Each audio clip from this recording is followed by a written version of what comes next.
Round, and unfortunately the way the process works, STIP process works, it will be a long time before another project is funded, and that's very unfortunate. We need to be more agile. This is just a terrible plan.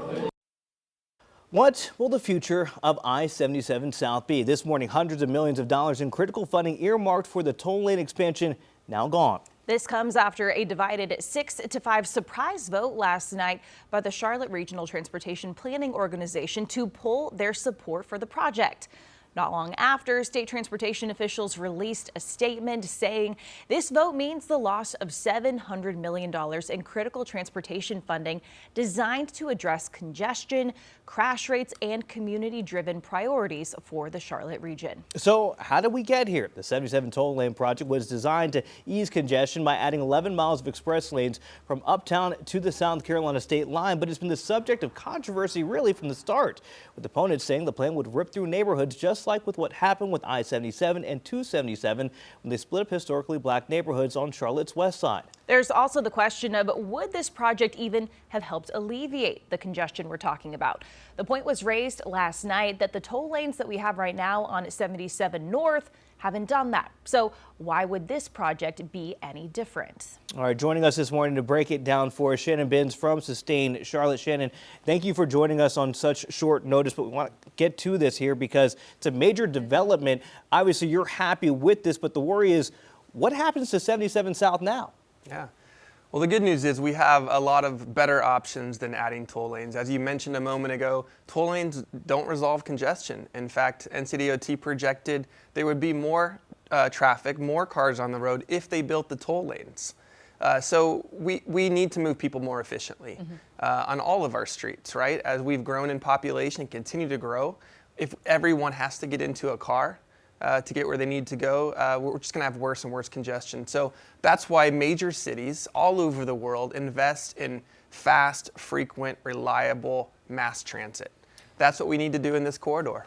Okay, and we've been talking about this for months, right? And this project has been proposed for years. And one of the arguments for it was saying, hey, we're not done with this design process yet. We can add this, we can do that. Do you think if there had been more time given that maybe everyone in the community could have come to some sort of agreement, or was there too much of a clock ticking on this?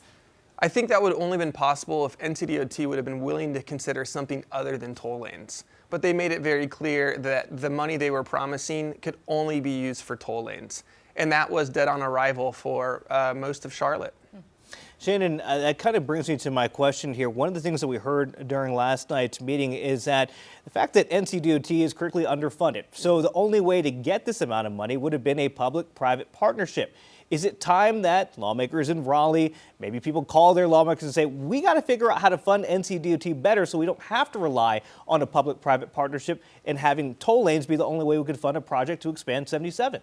That would certainly help. But we also need to look at the many ways that we can move people without spending $4 billion, right? So investing in highways and continuing to widen highways, it's not only very expensive to do that, but then you have long-term maintenance of that pavement for decades and decades. So we can move people more efficiently and safer, but we have to look at other ways to do that, and we don't necessarily need billions of dollars to do it.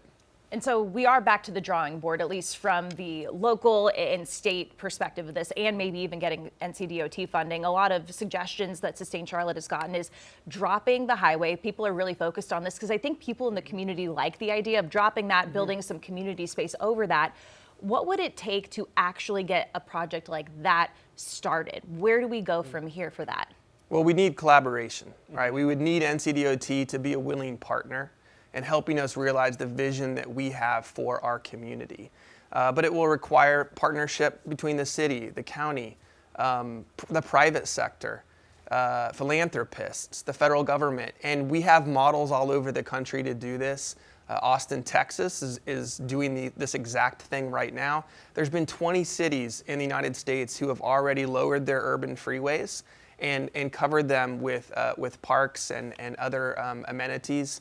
So we can learn from our peer cities, and we can do the same, but the most important thing is we need everyone working together. Okay, everybody working together, but going back to the money point of it, so maybe it's not billions of dollars, maybe it's hundreds of millions. How do we get that money? Where does it come from? Is it NCDOT or is it working, you kind of said, philanthropists? Do we have somebody that says, okay, I'm willing to donate a large fund to make things better for Charlotte? Where's the money come from? So it's from all of those sources I mentioned. So in Austin, for example, there's money coming from, I would say there was money coming from the federal government. Texas DOT is paying to lower their interstate through their urban core.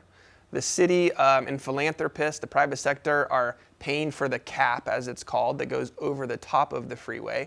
So you've got everyone playing a role and chipping in financially.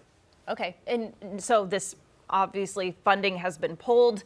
It seems the project is dead. It is dead. So from your standpoint, what is the very next step that is going to happen?